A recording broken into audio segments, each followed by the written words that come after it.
This episode is brought to you by Fragrances of Wine. Previously on My Life Offline. All right, let's have you walk from the corner to the corner so we can see your runway. I will say yes. Hi. Are you in makeup? No. Thank you so much for coming. Thank you. Come on, don't do that. Don't do that. Well, he was handsome though. I thought he was coming in and do some magic. Wait. Like he had on some mineralized skin finish in NC32. He's in. I wasn't even ready to start selling tickets, and people were like standing out there and they were so supportive, saying, oh, you know, we love you. I subscribe to your channel. I watch your videos. So I don't know. I really felt the love and how many people that just wanted to take pictures with me. That was crazy. Every little step I take, you with me. Every little step I take, will make you get better. As soon as I recover from this meetup, I might think about planning another one. I changed a lot of stuff about me. I lost my weight before I became beautiful brown baby doll. I started wearing makeup before I became beautiful brown baby doll. All of that. I just care about Nina. Okay, but if you care about Nina, you got to care about beautiful brown baby doll. Be that way though. Well, that's fine. Then we agree to disagree. But I can guarantee you, it's going to come to a head somewhere because this is a part of my life. I don't accept your changes. I don't give you shit about your changes. So why should I give shit about mine? That's how I feel. That's not what I'm saying. That's how the hell it's sounding to me. Flying high like I'm a rock star. Take a ride with me and be my passenger. I'm living that good life, sipping on that good wine, feeling like I'm ready to go.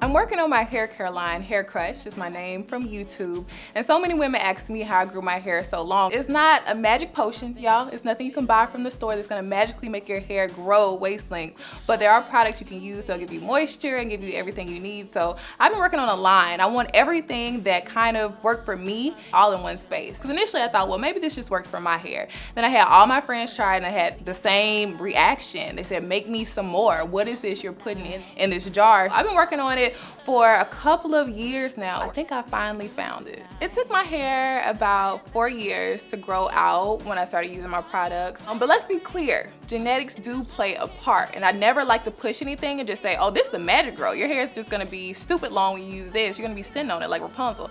No, I'm not gonna say just using one product because genetics do play a part, but you do need the right product. We can grow long hair, we just have to take care of it. Get out of the mindset that kinky hair or nappy hair is a bad thing. I say nappy. Nappy is beautiful, it's wonderful, embrace that. Stop forcing your hair to be straight. It doesn't want to be straight. You have to let go of the relaxers. When I first got my relaxer, I was so happy that I had a scab in my hair. This is so crazy. I was just happy to be included in the conversation. Like, yeah, girl, I got my perm and I got a little scab in the back. Taking the time to really get to know you. But after one embrace, I knew I wanted to love you.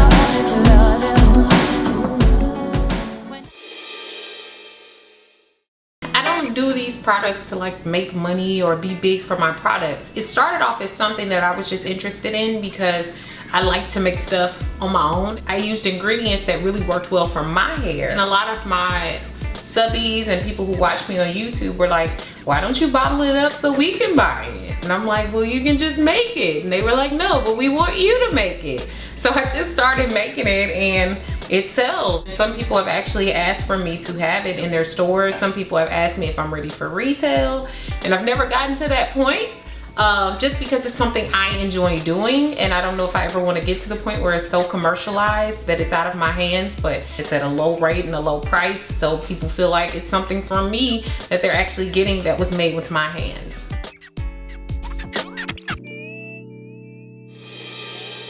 I never thought that my YouTube channel would get as big as it is right now. Like, I chose the name HairCrush just because when I was transitioning and growing out my relaxer, I had so many girls that I looked to for inspiration, and they were my hair crushes. I was like, okay, if I could just make it through, you know, and just focus on her picture, I can make it through this. I can have gorgeous hair. It might not look like hers, but it's gonna be just as great. And that's why I named it HairCrush. I wanted to be that person for somebody else, that inspiration and that motivation. But I never thought that it would get as big as it had. The first time someone actually approached me in public was like, it was crazy to me. Like, how do you know me?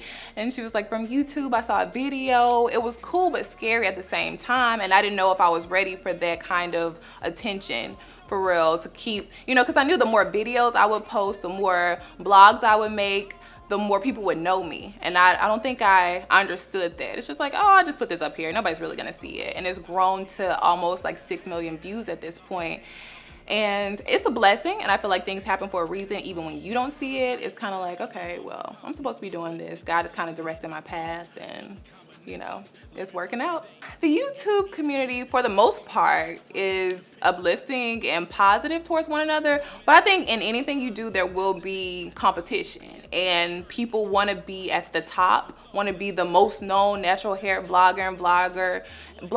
And I don't know, that's not important to me. Like, if that's your goal, that's cool. But my mission is just to help people, inspire people, motivate people. And I think when it comes to that, when you get so competitive and you want to be on top, you're kind of willing to do whatever. And I'm always willing, if somebody reaches out to me, of course, you know, I'll give you a shout out. Or of course, if you want to do a video together, we can do that. I'm not the type to say, well, I'm not going to do this because it may promote you more. I'm not about that. But there are some people who are, and I don't think that's cool. It's like, it started off very unified, and that's why I don't like the hair typing system either, is because it's like a divide within it. I definitely think my audience puts me in a box just because they see my hair. All I've ever talked about is hair, and all they kind of want to see from me is her. So I don't know, sometimes I'm frustrated, like I'm more than hair, I'm more than this on my head. I like clothes, I like, you know, I like everything. I want to talk about spirituality sometimes, and I just feel like I want them to be more open, but I understand at the same time why they are that way. They're coming to me for hair information, but you know, open your minds a little bit, you know, let me breathe, let me live, you know, and you'll like the other things I have to bring to the table. I can see myself doing YouTube videos if it continues to grow, and definitely if opportunities keep growing from it, I would definitely see myself doing it for a long time. But I know I want to do different things. I can't just do hair videos for the rest of my life. I kind of have to open it up, and I'm transitioning into bringing more style and fashion and home decor and different things where I can be creative and I can post videos consistently, because sometimes honestly it's like, I love hair, but I don't want to talk about hair every single time. So I do both, and it's great for me because I love hair, I love fashion, decor, anything where I can be creative. So if I can, I would definitely do it for the next 10, 20 years. Oh, little star, how you shine. I'm headed to Lufkin Middle School to speak at the summer camp for the young kids that go there. And a lot of the kids are less fortunate or hit hardships in the community, and it's really wonderful for me to be able to share my story with them as someone who can connect to and relate to them. And it's for the Concerned Black Men of Lufkin, Texas. They actually put on this summer camp for the kids, and they're expecting over 130 kids to be there. So it's gonna be quite exciting. How y'all doing today? I'm interactive. I don't want you all to get bored sitting here listening. So if you hear something you like, if you have a question while I'm talking, I will gladly answer if you raise your hand, okay? So we're gonna remain respectful. We're gonna remain respectful to each other, and we're gonna listen and learn from each other, okay? Let's give a hand clap for respect. I was raised in St. Louis and Memphis, Tennessee. Okay? Before that, I was adopted. My biological parents are from New Orleans. Well, they had me in New Orleans. And I was adopted 3 months by my mother, who lives in St. Louis at that time. And it just happened that everything worked out well, that I was able to be with her. And my mother was a single parent, so I didn't have a father at home. And I still grew up to be a good person. I didn't use that as an excuse. I enjoy that I can also take any bad situations, whether it's my adoption, whether it's, you know, not living in first class neighborhoods, whether it's, you know, at times living with other family, in order to, you know, allow my mother time to have a break sometimes.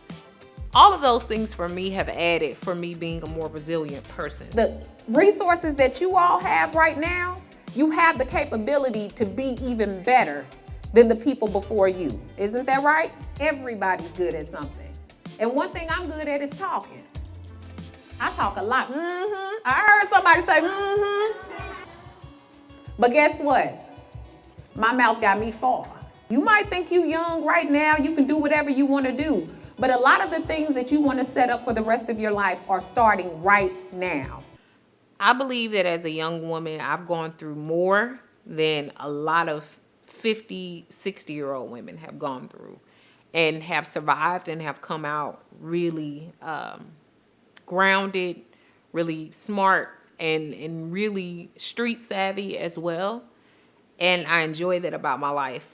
And as a result of me being better in order to do better, I was able to be on the show The Doctors.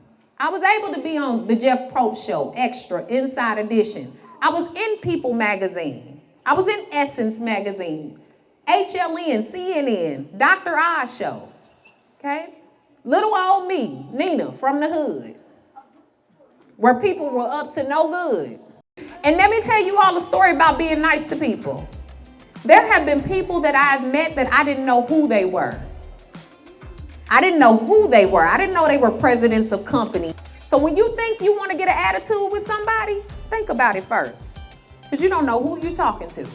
So I believe, in a nutshell, my life is resiliency in the making. And I'm definitely someone who makes no excuses for my shortcomings. I just try to take life and continue to keep it moving. When you respect somebody, you make sure that you treat them just like you, again, we've said it several times, just like you want to be treated. If you don't want somebody smacking you, talking about you, being mean to you, not helping you, why would you do that to somebody else? What do you get from being mean to other people? Nothing. It's because they don't like themselves too much. Somebody's gonna come to you talking about you, they should also come with a solution to the problem. If you don't like my clothes, bring me a wardrobe. Sometimes the people you call friends are not your friends. Nobody is perfect. A lot of times what happens is we see how far someone has gotten, and we don't consider the work they have to do to get there. How you give your light like a lamp among the stars, shining to the world. Some say you rule the world.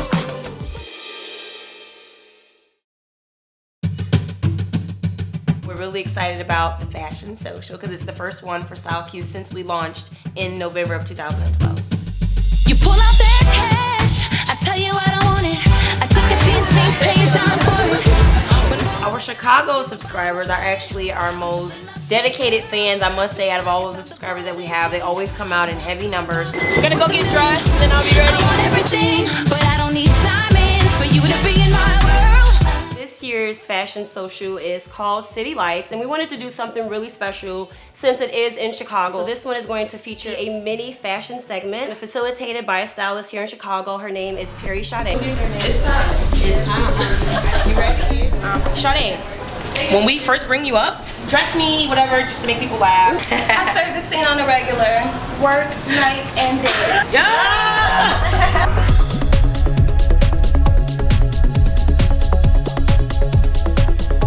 We're here at the StyleQueue Fashion Social at Lumen Nightclub. It is just absolutely insane in there. We've got, I don't know how many dozens and dozens of girls that came out tonight.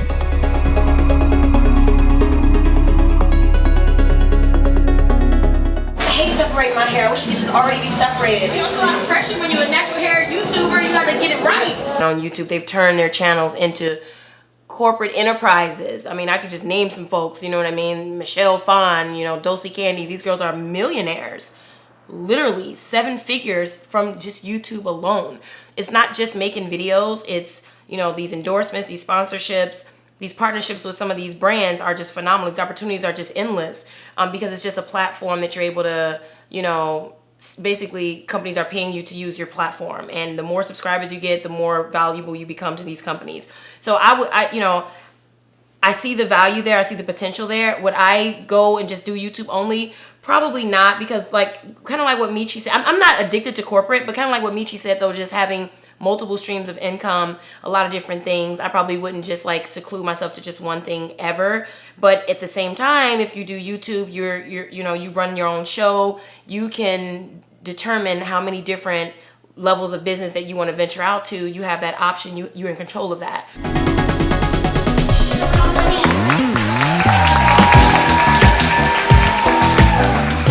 Again, we want to thank all of you guys for coming. Obviously, we wanted to kind of hop right in and tell you about what you can expect tonight and the purpose of the event. So y'all going to be chilling, laid back, not too serious. You guys can stick around. It's going to be D-Ray in the house tonight. So let's give it up for Perry Sade. Oh, she's so cute. Well, you guys can find her at Perry Sade on Instagram. And so, Sade, just tell me, you're a stylist. You know, you're like an expert. You dress really nice. How is it having friends in your life, and like, do they bug you and be like calling you at like 6 in the morning, like, help me figure out an outfit, or they send you pictures of stuff? Tell us a little bit about how it is like life as a stylist. Of course, you all know, like, when you're not as fast, when people think that you're fashionable, they want to have your opinion on everything they wear. So even when it comes to lingerie, some of my friends are like, how does this look? It's like, I don't really need to know, like, it looks good, it looks good. I guess the best advice you could give someone who's natural and wanting to become more fashionable, do you think natural hair is like a good accessory for fashion? Definitely. I think that natural hair, especially when I went natural over 3 years ago, my entire style changed. I was really into fashion, but I kind of evolved even more. I wanted to play around with different prints. I wanted to become more bold. My hair was bold. I wanted my attire to match that. So there's this idea that stylists can't dress. You guys are just over the top, just all eccentric for no reason. What do you say to that? When it comes to style and fashion, I really don't mind what other people have to say, because if I think I'm serving it, then I'm serving it, and I'm going to serve it regardless. So, my ultimate goal, I am going to continue to inspire people until I can't do it anymore, but it doesn't have to be just YouTube. But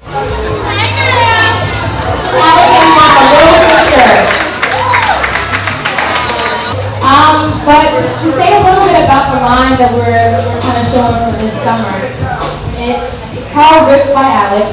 As you guys know, I'm a recent college student, and I love the new fad of high-waisted, distressed, studded, bleach shorts. But have you guys seen those prices at American Apparel? Have you seen them at Urban Outfitters? I'm like, I can't afford that. Am I the only one? No. Okay, but I love the style, so I started making my own. The ones I have on currently, made them myself.